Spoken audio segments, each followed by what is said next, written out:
Hey everyone, and welcome back to my channel. For those of you who are new here, my name is Kayla and I make videos about all things DBT. If you have been following along for the past few months, you will know that I am currently enrolled in the 6-month DBT program, which is the one usually used for those with BPD. And so I finished already the first module, which was interpersonal effectiveness skills. And just recently, I finished the second module, which was the one on emotional dysregulation. And this module was 9 weeks long. It's the longest out of the 3. And so today I want to just give an update about how it was, what I found the most useful, and just my general takeaways from how the course is going overall. Similarly to the other module, we spent the first 2 or 3 sessions going over those core mindfulness skills that I had previously learned. And the reason being is that with these DBT courses, you have people coming in and out at different times. And so even though this was the second module for me, there was a lot of new people that this was the first module that they were doing. So obviously we need to learn these core mindfulness skills because they are super important to all the other skills that we're learning along the way. And even though this was a good review for me, I did find that it was kind of redundant because the first session we went over all the logistics of the program, all the confidentiality things, which they're good to go over.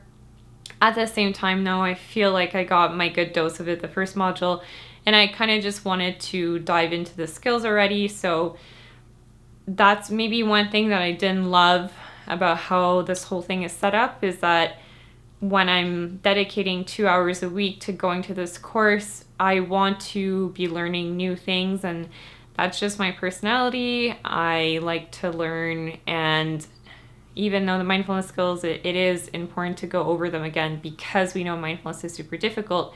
I did find the general beginning of the course slow. The primary focus of this module was obviously emotions, but it's not only about how to regulate them, but also how to understand them, which is really at the base of knowing what to do with them.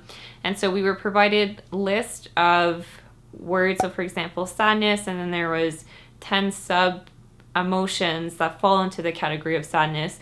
And I found that very useful because even though it's getting better now, I have always had a hard time knowing and truly understanding how I'm feeling. So having this list of words, it's an emotional lexicon in front of me, made things a lot easier. That when I was feeling a certain way, I could go check in my book, and obviously that's not the most natural thing, but after a while when you read them over again and you start to identify patterns and how your body is feeling and reacting, you start to pick up on these subcategories of these bigger words that we tend to automatically go to, even though they're not the most representative way of how we're truly feeling. With this whole process of learning how to name our emotions, they also helped us to learn how to identify the biological changes in our body associated to those specific emotions. So for example, sadness, or things like feeling very tired. You could have feelings of being unmotivated. So when you start to pick up on the physical cues and where the emotions reside in your body, it makes it a lot easier to address them.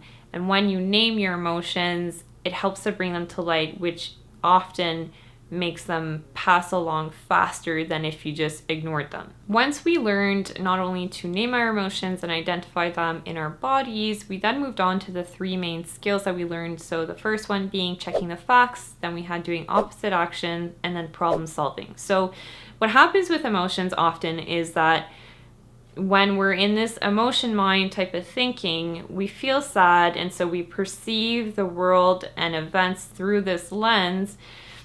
And when we replay the tape, we're still watching it through the sadness lens, which makes it very difficult to distinguish what's factual evidence and what's emotional evidence, and how do I differ from the two to find an intensity of emotion that fits the facts and not the emotions. That was a lot of emotions and all of this. I'm going to break it down. Bear with me. Okay, let's take for example that someone dumps you. You might feel angry, and you're probably very justified and valid for feeling angry. What we want to look at though is the intensity to which you are feeling angry. Let's say that you're feeling 10 out of 10 angry about this breakup. And the reason being is that you believe that this person used you, that they were unfair to you, and your anger is feeding off these emotional stories that your brain is telling yourself. And when we don't check the actual facts, we could go on with this anger forever, and it feels justified, and it feels as though we're right for being 10 out of 10 angry, when the reality is you're allowed to be angry, but maybe not a 10 out of 10. And when you recognize this actually helps you obviously feel better, because no one wants to be 10 out of 10 angry, and it helps to make it go away quicker. Usually the emotional stories that our mind tells us are not accurate to reality, and it's really when we start to break those down that we notice that we're allowed to be angry, but probably being 10 out of 10 is not serving us, and it's not serving the reality of what's actually going on. So for checking the facts, they gave us all these prompts to fill out, and at the end of it, it would ask you, how are you feeling now out of 10? And typically the intensity did decrease. Now, I will say that this was quite an extensive process. I think it was 12 or so questions that we had to fill out. It's not realistic to think that you're going to be out with your friends and something happens and you're going to have your big ass DBT workbook with you and fill that out on the spot. No. You develop your own mechanisms and you take away specific questions. And the one for me, for example, that I took away the most was, what's the catastrophe? And if that were to happen, if the worst thing imaginable were to happen, how would you cope with it? And most of the time, I was able to come up with things that I would be able to cope with this. So even if the worst thing imaginable did happen, I would be able to deal with it and move on with my life. And that piece I really liked, because then you start to, when you look at it in the big picture, automatically your emotions kind of go down, because you realize that I can do this. This is probably a bit blown up in the moment, and I've dealt with similar things before, so I'm equipped to deal with these future things and the things that are happening now. The other skills, such as opposite actions, so doing the opposite of your urge, and problem solving, were things that I had been doing already for years, and so I didn't find this module as difficult, because I had a better sense of the skills and how to manage them. Whereas with the interpersonal effectiveness, setting boundaries and saying no, and knowing what I truly want, those are things that I really struggled with, and I still do, more so than trying to find solution to issues. One thing I will say about this module compared to the other one is that it was a lot funner, for the reason being that towards the end of it, we learned fun things, such as adding pleasant activities to your day. So they gave us a long list of, I think, 200 different things that we could do. And our homework was to pick some and to do fun things daily. And there was other things such as building mastery. So once again, picking out the things that you're good at and doing them daily, so that you build up this sense of accomplishment to help to mitigate those negative feelings and keep them more at bay. And that was a nice change of pace, because at this point it had been 3 months, almost 3.5, that I had been in this program. And this was the first time that they were giving homework that was actually pleasant to do, because the other one is hard work. I'm not saying that doing pleasurable things isn't hard work, because it's difficult to find time for ourselves.